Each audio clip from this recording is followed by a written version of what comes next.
আসসালামু আলাইকুম রহমতুল্লাহি ওবরকাতুহু। সম্মানিত দর্শক, ফেব্রুয়ারি মাসের 9 তারিখে রোববার সন্ধ্যার পরে এই ভিডিওটি করছি। আজকের যে রজনীটি, এটি অপারেশন ডেভিল হান্টের দ্বিতীয় রজনী। প্রথম রজনী অর্থাৎ গতকাল এটি যখন ঘোষণা করা হলো, তখন সারা বাংলাদেশের সবাই এটি নিয়ে রীতিমতো স্যাটায়ার করেছে। সবাই বলার চেষ্টা করেছে যে নামটা খুব পছন্দ হয়েছে। মানে এখানে মানুষের যে সাইকোলজিক্যাল যে বিষয়টি, সেটা হলো গত 7 মাসে বা আপনারা যা করেছেন, বা গত 7 মাসে আপনারা যে সফলতা দেখিয়েছেন, যে ব্যর্থতা দেখিয়েছেন, এর মাধ্যমে আপনাদের বীরত্ব, আপনাদের পৌরুষত্ব, আপনাদের বল, আপনাদের বীর্য, আপনাদের যাকে বলা হয় ক্ষমতা, দক্ষতা, অভিজ্ঞতা, যোগ্যতা, মোটামুটি সব প্রমাণ হয়ে গেছে। আপনারা কি করতে পারবেন, এই যোগ্যতা নিয়ে আপনি যদি কেয়ামত পর্যন্ত এই বাংলাদেশ পরিচালনা করেন, এবং আস্তে আস্তে যদি আপনি এই অপারেশন ডেভিল হান্টের পরিবর্তে অপারেশন আরো আজরাইল hunt, operation tiger hunt, operation lion hunt, তারপরে অপারেশন গন্ডার হান্ট, অপারেশন ভল্লুক হান্ট, যাকে সে আপনি দেন না, উলফ হান্ট, এই জিনিসগুলো মানে একই গুরুত্ব বহন করবে। এর কারণ হলো মানুষের ভিতরে যে মেশিনটা থাকে, ওটা বিল্ট ইন।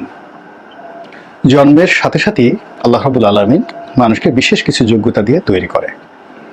এখন সেই যোগ্যতা নিয়ে আপনি সেনাপ্রধান হন, সেই যোগ্যতা নিয়ে আপনি ডক্টর ইউনূস হন, সেই যোগ্যতা নিয়ে আপনি শেখ হাসিনা হন, খালেদা জিয়া হন, তারেক জিয়া হন, যাকে যে হন না কেন, ওই যে আপনার ভিতরে যে মেশিনটি দেওয়া হয়েছে, ওটার ভোল্ট কত, হর্স পাওয়ার কত, ওটি পার সেকেন্ডে কতটুকু ঘুরে, ঘূর্ণায়মান ক্ষমতা কি, ওটার নিউরন কোন পর্যায়ে রয়েছে, ওটার ইলেকট্রন কি পর্যায়ে রয়েছে, প্রোটন কি পর্যায়ে রয়েছে, এটির বাইরে মৃত্যু পর্যন্ত মানুষ যেতে পারে না।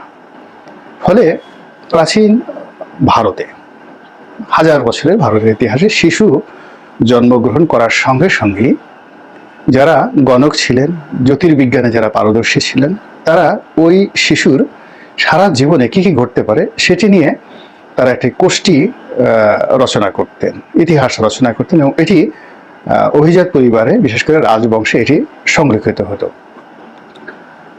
এবং দেখা গেছে যে জ্যোতির্বিদরা কোনো একটি শিশু সম্পর্কে তারা যে ভবিষ্যৎবাণী করে গেছেন যে 10 বছর বয়সে এর এই অসুখ হবে, 20 বছর বয়সে এর এই সফলতা আসবে, 30 বছর বয়সে এই ব্যর্থতা হবে, এই বিয়ে হবে, বিয়ের পরে বউ মারা যাবে, অলমোস্ট বেশিরভাগ এই সকল জিনিস মানে অক্ষরে অক্ষরে ফলে গেছে।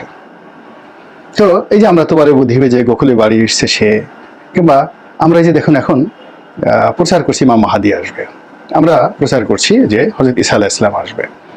আবার হুজুর পাক সাল্লাল্লাহু আলাইহি সাল্লামের যে আগে হুজুর পাক সাল্লাল্লাহু আলাইহি সাল্লাম 570 খ্রিস্টাব্দে জন্মগ্রহণ করেছেন, তার আগে হযরত ঈসা আলাইহিস সালাম, তার আগে অন্যান্য নবী যারা এসেছেন সবাই কিন্তু হুজুর পাক সাল্লাল্লাহু আলাইহি সাল্লাম আসবেন, কোথায় আসবেন, কোন পরিবারে আসবেন, কোন স্থানে আসবেন স্পষ্টভাবে বলে গেছেন। কিভাবে সেটা বলে গেছেন তারা বলেন? এর মধ্যে তো অলি আল্লাহ ছিলেন না, এর মধ্যে অনেক জ্ঞানী গুণী পণ্ডিত ব্যক্তি জ্যোতির্বিজ্ঞানে ছিলেন। যেমন সাতিহ নামক একজন লোক ছিলেন। হুজুর পাক সাল্লাল্লাহু আলাইহি সাল্লামের জমানার কিছুদিন আগে একটা দুর্ঘটনা ঘটলো। তখন সম্রাট নরশেরওয়া, তিনি ছিলেন পারস্যের সম্রাট, খুবই ন্যায়পরায়ণ সম্রাট ছিলেন। তো আল্লাহ রাসূল যেদিন জন্মগ্রহণ করলেন 570 খ্রিস্টাব্দের 12ই রবিউল আউয়াল, সেই দিন তিনি একটা দুর্বোধ্য স্বপ্ন দেখলেন, সম্রাট নরশেরওয়া। এই কাহিনীটি আপনারা আল বিদায়া ওয়ান নিহায়া ইবনে কাসিরের বইতে পাবেন। তিনি দেখলেন যে সুদূর সিরিয়া থেকে, যাকে বলা হয়, একটি আলোক আসলো, তারপর হেজাজ থেকে একটি আলোক আসলো, এরকম এসে সেই আলোকের রশ্মিতে তার প্রাসাদের যে চূড়া, এটি আগুন ধরে গেল এবং ভেঙে চুরমার হয়ে গেল। তো এই দুর্বোধ্য স্বপ্নটি তিনি ব্যাখ্যা চাইলেন, সমস্ত পারস্যে কেউ পারল না। তখন সবাই বুদ্ধি দিল যে একজন ভদ্রলোক আছেন, তার বয়স এখন প্রায় 350 বছর, তিনি হাঁটাচলা করতে পারেন না, তার শুধু মাথাটা আছে আর সারা শরীরে তার কোনো হাড্ডি নেই, পুরোটাই তার মাংসপিণ্ড। তাকে বলা হয় সর্বকালের সর্বশ্রেষ্ঠ সেই জ্যোতির্বিদ জ্ঞানী পণ্ডিত ব্যক্তিদের মধ্যে অন্যতম, নাম সাতি। তো একমাত্র তিনিই বলতে পারেন।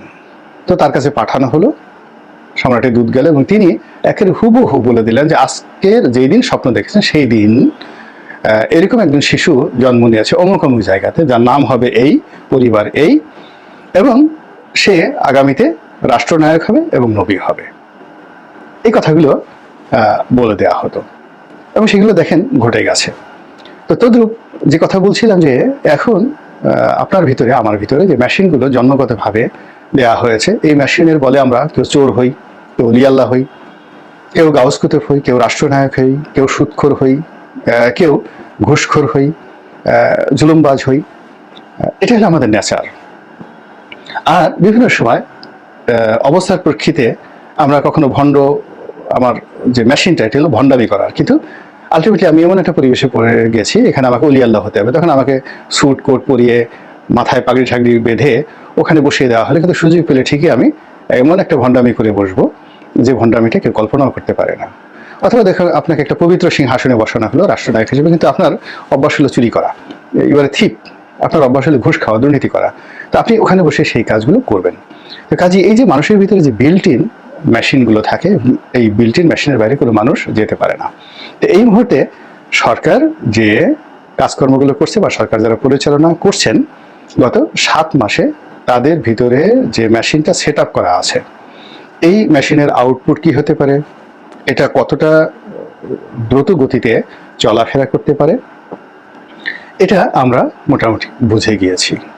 আর বুঝে যাওয়ার কারণে সরকার এখন যে কাজগুলো করছে এগুলোরই এক্সটেন্ডেড ভার্সন হবে, কিন্তু এগুলোর একটা রাতারাতি 160 ডিগ্রি 180 ডিগ্রি বা 360 ডিগ্রি অ্যাঙ্গেলে এটা পরিপূর্ণভাবে উল্টে যাবে, এরকম ঘটনা ঘটবে না, কোনো অবস্থাতে এরকম ঘটনা ঘটবে না। ফলে কি হচ্ছে, যা হবার তাই হচ্ছে, যা হবার তাই হচ্ছে। এখানে যে বিষয়টি বলতে চাই সেটা হলো যে অপারেশনে যে হান্ট, ডেভিল হান্ট, এখন অপারেশন ডেভিল হান্টের আগে আমরা মাঠে সেনাবাহিনী নামিয়েছি, সেনাবাহিনীকে ম্যাজিস্ট্রেসি পাওয়ার দিয়েছি, এবং আজকে যে ঘটনাগুলো ঘটবে সেম ঘটনা ঘটানোর জন্য, আইন শৃঙ্খলা রক্ষা করার জন্য সেনাবাহিনী গত কয়েক মাস যাবৎ ম্যাজিস্ট্রেসি পাওয়া নিয়ে মাঠে আছে। তো এই একই সেনাবাহিনী প্রেসিডেন্ট জিয়ার আমলে তারা 24 ঘন্টার মধ্যে পুরো পরিস্থিতি নিয়ন্ত্রণে নিয়ে এসেছিল।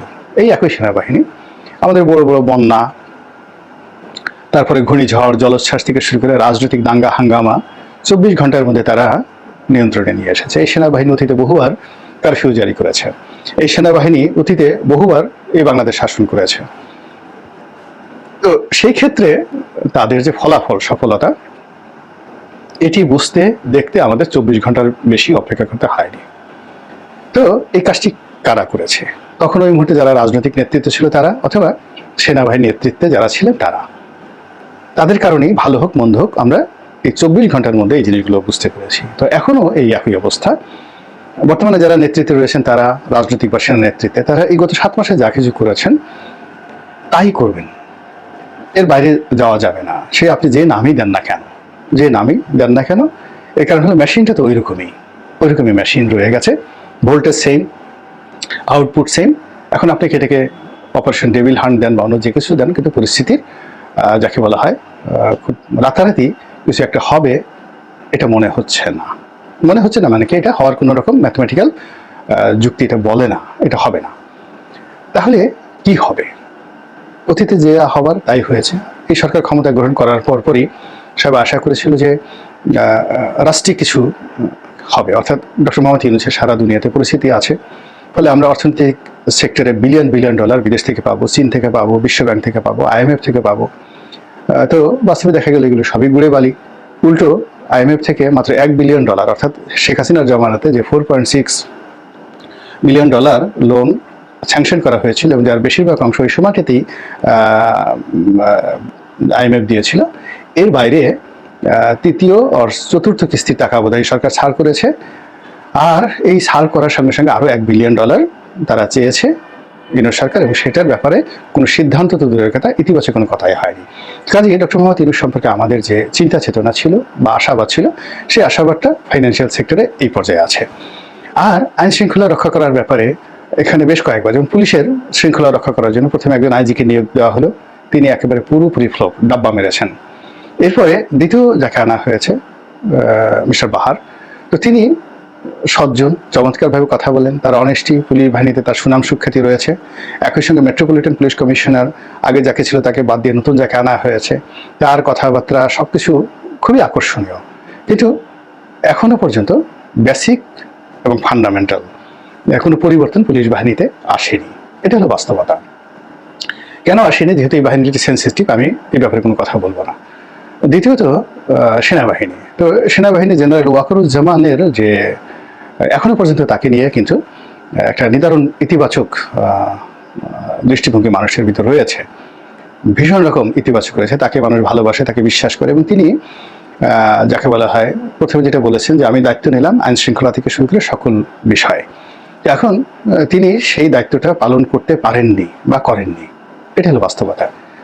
মোটা দাগে যে জিনিসগুলো হয়েছে সেটি হলো যে আওয়ামী লীগের অনেক শীর্ষ নেতারা তারা বাংলাদেশ থেকে নিরাপদে চলে গেছেন। অনেকে সেই যাকে বলা হয় সমালোচনার তীর ক্যান্টনমেন্টের দিকে দেওয়ার চেষ্টা করছে, যে তাদের হেফাজত থেকে প্রায় 1000 খানেক এরকম শীর্ষ নেতারা নিরাপদে চলে গেছে।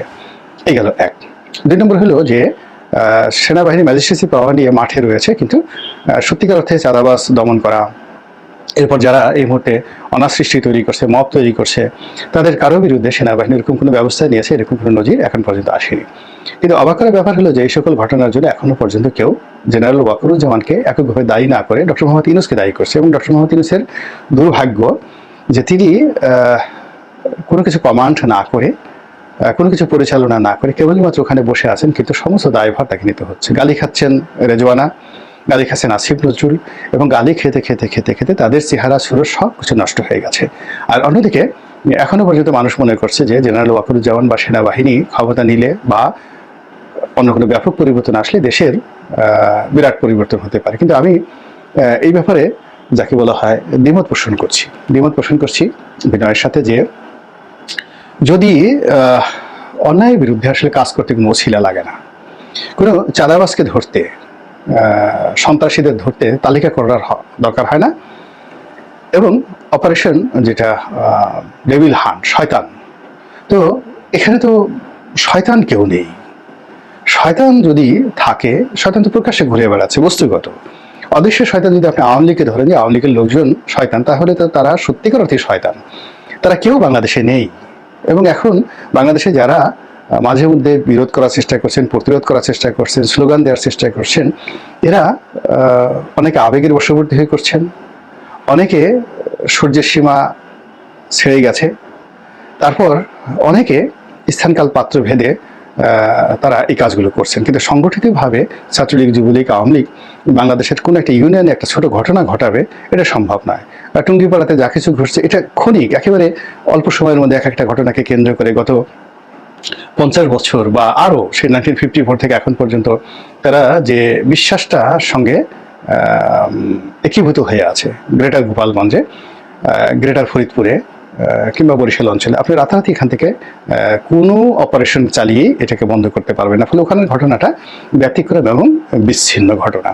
কিন্তু যে জিনিসটি একেবারে প্রকাশ্য দিবালোকের মধ্যে, সেটি হলো আওয়ামী লীগ জমানাতে যে চাঁদাবাজি হতো, যে জুলুম অত্যাচার হতো, যে দখল বাণিজ্য হতো, এর সব কিছুই প্রকাশ্যে কারা করছে। ব্যাংক কারা দখল করেছে, শেয়ার মার্কেট কারা দখল করেছে, তারপর সিবিএ গুলো কারা দখল করেছে, পরিবহন সেক্টরে যে প্রতিদিন 10